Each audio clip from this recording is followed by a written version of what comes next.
आयुष्यातल्या गोड क्षणांना जवळून बघा, काय करायचं ते ठरवा. काळ आणि वेळेनुसार बदला. आत्ताच जगणं सुंदर करण्याचं एक माध्यम जर तुमच्या माझ्यासमोर कोणतं असेल तर ते म्हणजे शिक्षण आहे. शिक्षण ही एकमेव गोष्ट अशी आहे की जी तुमची आर्थिक आणि सामाजिक परिस्थिती बदलू शकते. तुम्हाला जगण्याचा अपेक्षित अर्थ तुमच्यापर्यंत पोहोचावा याच्यासाठी धडपड करण्याची, जिज्ञासू वृत्ती ठेवण्याची, वैज्ञानिक दृष्टिकोन अंगीकारण्याची, संस्कृतीचं जतन करण्याची एक संधी शिक्षणाच्या माध्यमातून तुमच्या समोर आहे. म्हणून शिका, खूप मोठे व्हा. आणि शिका म्हणजे फक्त मार्कांसाठी किंवा नोकऱ्यांसाठी नव्हे. नोकरीच्या याच्या सगळ्याच्या पलीकडे जाऊन जगणं सुंदर करण्यासाठी आम्हाला शिकता येईल का, मला वाटतं याचा विचार करा. काळ आणि वेळेनुसार बदला. मी असं कधीच म्हणत नाही की जे पिढ्यानपिढ्या चालत आले तेच स्वीकारा आणि तसंच पुढे चाला. काळ आणि वेळेनुसार जर आपण बदललो नाही, आपण मार्केटमध्ये टिकू शकणार नाही. जी लोक बदलत गेली ती समृद्ध होत गेली. आपल्याला बदल स्वीकारावे लागतील. फक्त कोणते बदल स्वीकारायचे आणि कोणते नाही याचं तारतम्य यावं, याच्यासाठी शिक्षण गरजेचं आहे. मी का म्हणतो माहिती आहे काळ आणि वेळेनुसार बदला? मला एक सांगा, हा कॅमेरा कोणत्या कंपनीचा आहे? सोनी. आता कॉडॅकचा कॅमेरा बाजारात दिसतो का? आता कॉडॅक बाजारात नाही. पण एक काळ कॉडॅकचा होता. तुम्ही या सगळ्यांचे अल्बम बघा लग्नाचे, 100% कॉडॅकचा कॅमेरा. आणि त्यात रोल असायचा, 36 फोटो निघायचे. नवरा नवरी हार घालायला आणि याचा रोल संपायला. आणि 6-6 महिने अल्बम मिळत नव्हते साहेब. फोन केला आणि विचारलं ना फोटोग्राफरला अल्बमचं, ते म्हणायचं फोटो धुवायला दिलेत. कोणत्या नदीवर जात होतं कुणास ठाऊक. आता कॉडॅक बाजारात नाही. केवळ आणि केवळ डिजिटल टेक्नॉलॉजी कॉडॅकनं स्वीकारली नाही. कॉडॅक नाही टिकू शकला. आमच्या पिढीनं पहिला फोन जर कोणत्या कंपनीचा घेतला असेल आयुष्यात तर आम्ही 100% नोकिया 3310, 1100, 1600, 3015. आता नोकिया नाही. अँड्रॉइड टेक्नॉलॉजी स्वीकारली नाही. नोकिया नाही बाजारामध्ये. काळ आणि वेळेनुसार बदलावं लागेल. बदलत्या तंत्रज्ञानानुसार तुम्हाला पुढे चालावं लागेल. आणि हे बदल जर आम्ही स्वीकारले नाही तर आम्ही टिकू शकत नाही. तुम्हाला आठवतंय की नाही मला माहित नाही, 4 वाजता दूरदर्शनवरती रविवारी मराठी पिक्चर लागायचा. धूमधडाका, थरथराट, लक्ष्मीकांत बेर्डे, अशोक सराफ. आणि मध्येच एक जाहिरात लागायची. तुमची पाठ नसेल पण माझ्या वयाचे जेवढे इथे आहेत त्या सगळ्यांची ती जाहिरात हमखास पाठ असणार. लाईफ बॉय है जहा. ऐकलं का? सगळ्यांची पाठ आहे. आणि त्या लाईफ बॉयच्या जाहिरातीमध्ये साहेब फुटबॉल खेळणारी पोरं दाखवलेली होती. भारतात कधीच फुटबॉलची क्रेज नव्हती, पण फुटबॉल खेळणारी पोरं जाहिराती दाखवली होती. प्रश्न पडायचा, लाईफ बॉयनं फुटबॉल खेळणारी पोरं जाहिराती का दाखवली असतील? पण लाईफ बॉयला विचारायचं कुणी?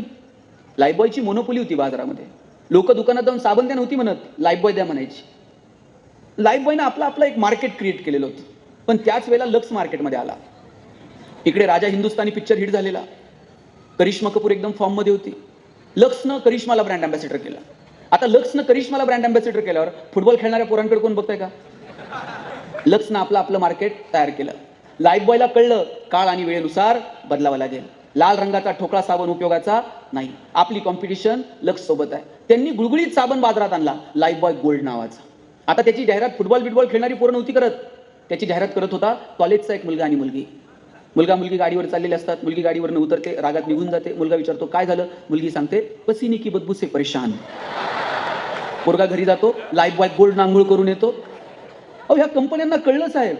आपण आता काय करतो, जाहिरात लागली की चॅनल बदलतो. जाहिराती तुम्ही बघितल्या पाहिजेत. मार्केटमध्ये काय चालतंय का? हो, आज कोणत्याही कार्यक्रमात जा, पाण्याची बॉटल आहे. आता तुम्ही जेव्हा नवीन कुठल्याही कार्यक्रमात पाण्याची बॉटल होती का? तांब्या, फुलपात्र. आता तांब्या आणि फुलपात्र फक्त सुपारीन साखर पुड्यापुरतंच उरलंय. नाहीतर प्रत्येक कार्यक्रमात पाण्याची बॉटल आहे. आता वटसावित्रीच्या पौर्णिमेला एक अजून आहे मला वाटतं दोऱ्यासोबत. नाहीतर तिथं सुद्धा बाटली घेऊन काही दिवसांनी 20 रुपये लिटरनं ज्यानं पाणी विकायला सुरू केलं, लोकांनी वेड्यात काढला असेल. अरे तू 20 रुपये लिटरनं पाणी विकतो. पण काही गोष्टी लोकांच्या मनावर बिंबवल्या आणि या लोकांनी मार्केट तयार केलं. लाईफ बॉयला कळलं की आपण मार्केटमध्ये टिकायचं असेल तर बदलावं लागेल. बदल स्वीकारले आणि टिकल्या या कंपन्या. कोविडच्या काळामध्ये एक तरी साबण अशी जाहिरात करत होता का, आमचा साबण सुगंधी आहे, लावल्यावर तुम्ही गोरे व्हाल? कोविडच्या काळात कोणाला गोरं व्हायचं पडलं होतं? प्रत्येक साबण एकच जाहिरात करत होता साहेब, 99.9% कीटाणू से मुक्ती. आणि त्या मोती साबणाचं गणित तर मला अजून समजलेलं नाही. ते वर्षभर कुठं असतं काय माहित. ते वर्षभर झोपतंय आणि दिवाळीला म्हणतंय उठा उठा. काळ आणि वेळेनुसार बदलावं लागेल. काळ आणि वेळेनुसार बदला. संकट येत राहतील, अनेक अडचणी येतील. कधी संकटांच्या समोर छाती काढून उभं राहा, कधी संकटांना वळसा घालून निघून जा. प्रत्येक संकटासोबत 2 हात केलेच पाहिजेत असं नाही. कधी माघार घ्या, कधी 2 पावलं पुढे जा, कधी वळसा घालून निघून जा. तारतम्य ठेवून संकटांना सामोरं जा. पण संकटांच्या समोर नांग्या टाकायच्या नाही, संकटांच्या समोर गडबडीत व्हायचं नाही, आत्महत्या बित्महत्या असले विचार तर अजिबात मनात आणायचे नाही. काय शिवाजीराजे, छत्रपती शिवाजी महाराजांनी मिर्झाराजेसोबत तह केला, 23 किल्ले देऊन टाकले मिर्झाराजांना. एखादा राजा म्हटला असता एक एक किल्ला घेण्यासाठी माझ्या कितीतरी मावळ्यांनी प्राणांची आहुती दिली आणि 23 किल्ले दिले. आणि आता 23 किल्ले दिले महत्वाचे, आता काय उरलं? आता थोडंसं समझोत्यानं घेऊ, इथून पुढचं आयुष्य शांततेत जगू. शिवाजीराजे तह करतात, 23 किल्ले देतात, भेटायला म्हणून आग्र्याला जातात औरंगजेबाला. बरं, जाताना एकटे जात नाहीत, एवढ्या संभाजीराजांना सोबत घेऊन जातात. मग मधला जो प्रवास आहे, त्या मधल्या प्रवासामध्ये शिवाजीराजांचं आणि संभाजीराजांचं काही तर बोलणं झालं असेल की नाही? काय बोलले असतील शिवाजीराजे संभाजीराजांना? स्विस बँकेत आपला अकाउंट आहे, तुला पासवर्ड सांगतो, पुण्यात आपले 2 फ्लॅट आहेत. काय बोलले काय असतील? शिवाजीराजांनी सांगितलं असेल, शंभूराजे आतापर्यंत तुम्ही जिंकणं बघितलं, आतापर्यंत तुम्ही यश बघितलं, आयुष्यातला संघर्ष सुद्धा जोडून बघा, चला आमच्या सोबत घेऊन गेले. तिथं गेल्यानंतर औरंगजेबानं संभाजीराजांना एक हत्ती भेट म्हणून दिला आणि थोडीशी गंमत करावी म्हणून दिलेर खान म्हटला, शंभूराजे आप इतने छोटे हो और हाथी इतना बड़ा है, इस हाथी को आप महाराष्ट्र में कैसे ले जाओगे? एवढासा संभाजी राजा दिलेर खानाच्या डोळ्यात डोळे घालून सांगतो, ये तो जानवर है, बैठ कर जाएंगे, नहीं आया तो खींच कर ले जाएंगे, लेकिन हमारे आबा साहब ने जो आपको किले दिए हैं वो तो अभी महाराष्ट्र में है, उन्हें आप आगरा कैसे ले आओगे? छत्रपती शिवाजी महाराज की जय भवानी. एवढ्या वर्षानंतर सुद्धा हे कुठून येते? ते असं जगावं लागतं. एवढे वर्ष झाले शिवाजीराजे संभाजीराजे जाऊन, आजही शिवाजीराजे म्हटल्याबरोबर आमचं रक्त सळसळतं. लक्षात घ्या, ज्या वेळेस तुम्हाला वाटेल ना की आपण हरलो आहोत, आता काहीच उरलं नाही, त्यावेळेस तुम्ही शिवाजीराजांची आग्र्याहून सुटका एवढं प्रकरण वाचा. आग्र्याला होते शिवाजीराजे, आजूबाजूला सगळं परकीयांचं सैन्य आणि सभागृहामध्ये शिवाजीराजांना सरदारांच्या रांगेत उभं केलं. एवढा अपमान होता शिवाजीराजांचा. शिवाजीराजे अपमान सहन करत नाहीत. रामसिंगाला जाब विचारतात, आम्हाला इथं अपमान करायला बोलवलं? आतापर्यंत औरंगजेबाच्या दरबारात असा आवाज उंच करून कुणीच प्रश्न विचारलेला नव्हता. शिवाजीराजे आवाज उंच करतात आणि रामसिंगाला विचारतात, आम्ही राजे आहोत, आम्हाला इथे उभं केलं? औरंगजेबाच्या दरबारातला नियम होता, मुजरा करायचा, 10 पावलं मागे यायचं, पाड दाखवायची नाही औरंगजेबाला. राजे मुजरा बिजरा करत नाही, ताड दिशी पाड दाखवतात आणि निघून जातात तिथून. आतापर्यंत अशी मर्दुमकी जर आग्र्याच्या सभागृहात कुणी गाजवली असेल तर ती पहिल्यांदा गाजवली, आणि ती म्हणजे छत्रपती शिवरायांनी. आणि हे कोण बघतंय? बाप काय जगला, स्वाभिमान काय असतो वगैरे वगैरे, हे असं शिकवावं लागलं नाही. शिवाजीराजे संभाजीराजांना छावा म्हणतो. साहेब, छावा कुणालाही म्हणत नाहीत, त्याच्यासाठी बाप सिंह असावं लागतो. बाप सिंह आहे म्हणून छावा जन्माला आला. आणि म्हणून आदर्श हे सांगून नाही निर्माण होत, आदर्श हे वागून निर्माण होतात. आम्हाला आमच्या वागण्यातून आदर्श निर्माण करता येतील का? आग्र्यावरून मग तुम्हाला सगळं पुढचं प्रकरण माहित आहे. ज्या वेळेस शिवाजीराजांना बंदिवासात ठेवलं, शिवाजीराजे तारतम्य ठेवून वागतात. औरंगजेबाला पत्र लिहितात आणि औरंगजेबाला सांगतात की आता आम्ही आग्र्यामध्ये रमलेलो आहोत, माझी आई आणि पत्नी यांना आग्र्याला येण्याची परवानगी मिळावी. कोणता राजा स्वतः अडचणीत असताना आईला आणि पत्नीला आग्र्याला बोलवल का? फक्त औरंगजेबाच्या मनात एक विचार चमकून जावा की राजे आता आग्र्यात रमलेले आहेत, आता राजांच्या डोक्यात दुसरा काही विचार नाहीये, एवढ्यासाठी फक्त पत्र पाठवलं. कुणीही आलं नाही. पावसाचं कारण दिलं, अंतराचं कारण दिलं, कुणीही आलं नाही. आणि मग पुढचा प्रसंग तुम्हाला माहित आहे, औरंगजेबाच्या नाकावर टिचून राजे तिथून निघून गेले. काय हा विजय होता, काय संयम होता शिवाजीराजांचा. मला वाटतं हा संयम, ही जी प्रक्रिया आहे ना जगण्यातली, कितीही संकट आले तरी सुद्धा राजे गडबडीत होत नाही, आणि कितीही यश मिळालं तरीही शिवाजीराजे हुरळून जात नाहीत. जगण्यातलं तारतम्य जर पाहायचं असेल तर मला वाटतं शिवचरित्र आपण अभ्यासलं पाहिजे. छोट्या छोट्या गोष्टींना कसं सामोरं जावं, छोट्या छोट्या गोष्टींचा आनंद कसा यावा, आयुष्यात मोठं संकट आलं तर त्याला टॅकल कसं करावं, हे आपल्याला अशा प्रकारच्या गोष्टींमधनं शिकायला मिळतं. आणि म्हणून इथं बसलेल्या सगळ्या मुलामुलींना माझं सांगणं आहे, कितीही संकट आली अजिबात गडबडीत व्हायचं नाही. संकटांना सामोरं जायचं, कधी भिडायचं तर कधी मिश्किलपणे सामोरं जायचं, कधी कधी इतक्या मिश्किलपणे सामोरं जायचं संकटाला वाटलं पाहिजे कुठून याच्या नादाला लागलो, याला काय कळतंय का नाही. ते महमूदचे पिक्चर असायचे पहा, आणि तुम्ही एक पिक्चर बघितला, त्या महमूदच्या छातीवरती एका गुंडानं बंदूक ठेवली होती. आता याच्यापेक्षा मोठं संकट काय असतं? एखाद्या गुंडानं थेट छातीवर बंदूक ठेवायची आणि विचारायचं, बोल तेरी आखरी ख्वाहिश क्या है. त्या गुंडानं महमूदला विचारलं, बोल तेरी आखरी ख्वाहिश क्या है. महमूद म्हटलं, आखरी ख्वाहिश तेरी बंदूक मुझे दे दे म्हणला. काय जगणे त्या गुंडा, याला काही कळतच का नाही. कधी संकटांना मिश्किलपणे सामोरं जा, तर कधी संकटांच्या सोबत 2 हात करा. मस्त जगा, आयुष्यातल्या प्रत्येक क्षणाचा आनंद घ्या. पैसे कमवू नका वगैरे वगैरे अशा मताचा मी अजिबात नाही. मुलांनी उद्योगात, व्यवसायात, व्यापारात आलं पाहिजे, 2 रुपये कमवले पाहिजे, आर्थिकदृष्ट्या सक्षम झालं पाहिजे. आणि जर कुणी सांगत असेल 1 रुपया वर जात नाही, अमुक तमुक तमुक, हे असलं सांगून पोरांना अकार्यक्षम बनवायचा धंदा कुणीही करू नये. मी म्हणतो जेवढे पैसे कमवता येतील तेवढे पैसे कमवा. फक्त एक वाक्य लक्षात ठेवा जे तुकोबरायांनी सांगितलंय, जुडून या धन उत्तम व्यवहारे. आमचा व्यवहार उत्तम असला पाहिजे. माझे वडील तर सांगतात, वाईट मार्गाने मिळवलेलं धन म्हणजे प्रेतावरची फुलं आहेत. हसूही देत नाहीत आणि रडूही देत नाही. चांगल्या मार्गाने जेवढं कमवता येईल तेवढं कमवायचं आणि कमवलेल्या गोष्टींचा आनंद पण घ्यायचा. काहींना साहेब फक्त कमवायचं कळतंय पण ते आनंदच घेत नाहीत. आमच्याकडे एक जण आहे, सोन्याची वीट आहे त्याच्याकडे आणि त्यांना घरात पुरून ठेवली. दर रविवारी उठतंय, उकरतंय, हाय का नाही बघतंय आणि परत पुरून ठेवते. घरात कुणी आजारी पडलं तर घाईघाई दवाखान्यात नेत नाही, कुणाला कधी कपडे आणणार नाही, पोराची फी कधी वेळेवर भरणार नाही. पण सोन्याची वीट मात्र पठ्ठ्यानं पुरून ठेवली. आणि एकच काम, रविवारी उठायचं सकाळी सकाळी, हाय का नाही बघायची आणि पुरून ठेवायची. आता मागच्या रविवारी उठला आणि वीट गेली ना चोरीला. रडायला लागला, पोलीस स्टेशनला गेला, म्हणला माझी सोन्याची वीट चोरीला गेली. पोलीस म्हणले तुझ्याकडे बघून तर वाटत नाही तुझ्याकडे सोन्याची वीट असं. तो म्हणला माझ्याकडे सोन्याची वीट होती, माझ्या पंजानं माझ्या आज्याला दिली ती, आज्यानं माझ्या बापाला दिली ती, बापानं मला दिली, मी ती पुरून ठेवली होती. दर रविवारी उठायचो, उकरायचो, हाय का नाही बघायचो, परत पुरून ठेवायचो. पोलीस म्हणले एवढंच आहे ना, उद्या ये तुझी वीट घेऊन जा. दुसऱ्या दिवशी आनंदानं पोलीस स्टेशनला गेला. पोलिसांनी त्याच्या हातात दगडाची वीट दिली. हे म्हणते अहो माझी सोन्याची होती तुम्ही दगडाची देताय. ते म्हणले सोन्याची असू नाही तर दगडाची तुला काय घेणं, तुला काय करायचंय.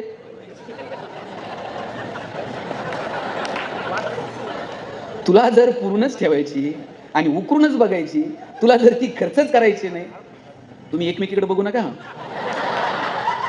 मला कळलं कोण खर्च करत नाही त्याच्याकडे तुम्ही बघून हसता.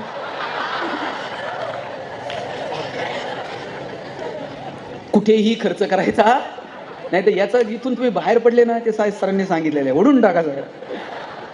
कष्टानं कमवलेल्या गोष्टी आहेत, योग्य ठिकाणी खर्च करा, फक्त साठवून ठेवू नका. हे मला तुम्हाला सांगायचं आहे. तुम्ही तुमच्या कमवलेल्या गोष्टींचा आनंद सुद्धा घ्यायला हवा, कारण आयुष्य परत मिळणार नाही. मी कबीरांचा एक खूप सुंदर दोहा आहे, जिथे माणसाच्या शेवटच्या आता 5 मिनिट मी घेणार आहे. आयुष्याच्या क्षणभंगुरतेची जाणीव कबीरांनी आपल्याला करून दिलेली आहे. काय तयार नाही मला सांगा. आपण पाहुणे आहोत त्या पृथ्वीवरती. आपण एक पात्र घेऊन आलेलो आहोत. पाहुणचार घ्यायचा आणि निघून जायचं, एवढंच फक्त आपल्या हातात आहे. बाकी सगळं तयार करून ठेवलेलं आहे. ग्रामपंचायतवाल्यांनी शेड तयार करून ठेवलेत, बांबूवाल्यांनी बांबू साळून ठेवलेत, मडकेवाल्यांनी मडके थापून ठेवलेत. काय तयार, रडणारे सुद्धा तयार आहेत. श्वास थांबायला फक्त उशीर.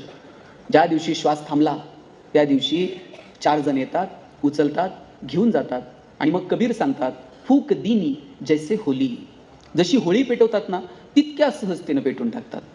कबीर तर सांगतात, देश देश के वैद्य बुलाए लाए जड़ी और बूटी, जड़ी बूटी तेरे काम ना आए जब राम के घर की खूटी, जरा हलके गाडी हाको मेरे राम गाडी वाले. कबीरांनी सांगितलं, निरोप आला का तुम्हाला निघून जावं लागेल. मग तिथे कुणाचं चालत नाही. माझ्या एका फ्रेंडनं मला बड्डेला एक गिफ्ट केलं, एक पुस्तक, हृदयस्थ नावाचं. नीतू मांडके नाव तुम्ही सगळ्यांनी ऐकलं असेल. हृदयरोगतज्ञ होते. 10,000 पेक्षा जास्त शस्त्रक्रिया नीतू मांडकेंनी त्यांच्या आयुष्यामध्ये केल्या असतील. बाळासाहेब ठाकरेंवरती शस्त्रक्रिया करायची वेळ आली तर ती सुद्धा नीतू मांडकेंनी केली. नीतू मांडके आणि अलका मांडके दोघेही पुण्यातल्या बीजे मेडिकल कॉलेजला शिकत होते. दोघांचा प्रेमविवाह.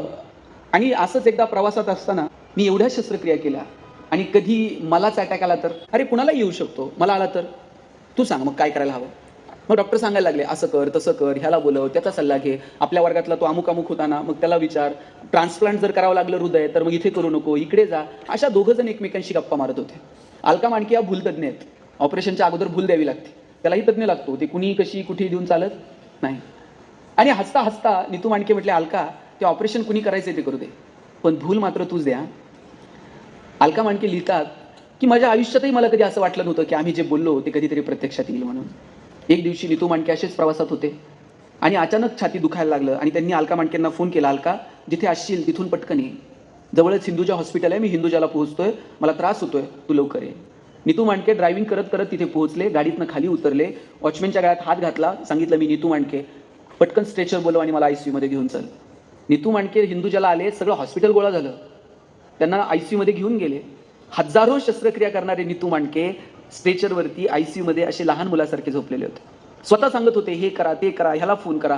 सारखी नजर अलका मांडकेंकडे होती. तितक्यात अलका मांडके आल्या, हातात हात घेतला आणि म्हटले, अलका यातून मी वाचेल असं मला वाटत नाही, असं बोलू नको नी तू. ऑपरेशनची तयारी सुरू झाली. ठरल्याप्रमाणे अलका मांडकेंनीच भूल दिली. ऑपरेशन झालं. जगातले कितीतरी तज्ज्ञ फोनवरती बोलत होते. जन्म आणि मृत्यू, जगणं आणि मरणं यातला संघर्ष सुरू होता. आणि शेवटी तिसऱ्या दिवशी नीतू मांडकेंची प्राणज्योत मावळली. देश देश के वैद्य बुलाए, लाए जडी और बूटी, जडी बूटी तेरे काम ना आए, जब राम के घर की खोटी. एकदा निरोप आला, मग आपण कुणीही असो, आपल्याला निघून जायचंय. लग्नामध्ये आपण 7 फेरे घेतो, 7 जन्म वगैरे वगैरे अनाभाका घेतो. काय माहित आहे कुणाला कोण आधी जाईल, कोण मागे थांबेल, माहित आहे? जोडीदार निघून गेला की आपल्याला दुःख होतं, मग आपण रडतो. कबीर सांगतात, बिलग बिलग कर तिरिया रोवे, बिछड़ गई मेरी जोडी.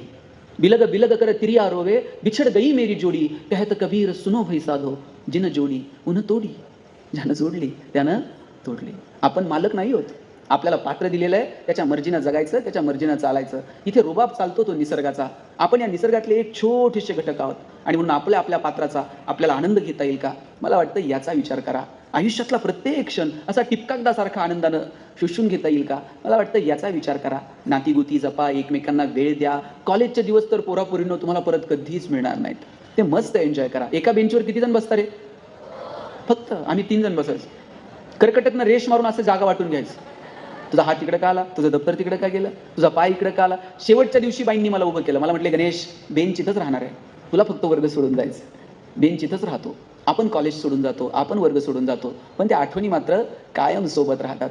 कॉलेजचे दिवस कसले मस्त. ते मोराचा पीस 2-2 वर्ष वहीत जपून ठेवायचं. मग सिनियर सांगतात आणखी 1 वर्ष ठेवा.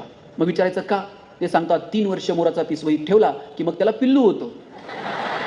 कधीच झालं नाही, पण वेड्या आशेनं 2-2 वर्ष ते मोराचा पीस वहीत जपून ठेवला. एका पिसाचे 2 पीस कधीच झाले नाहीत.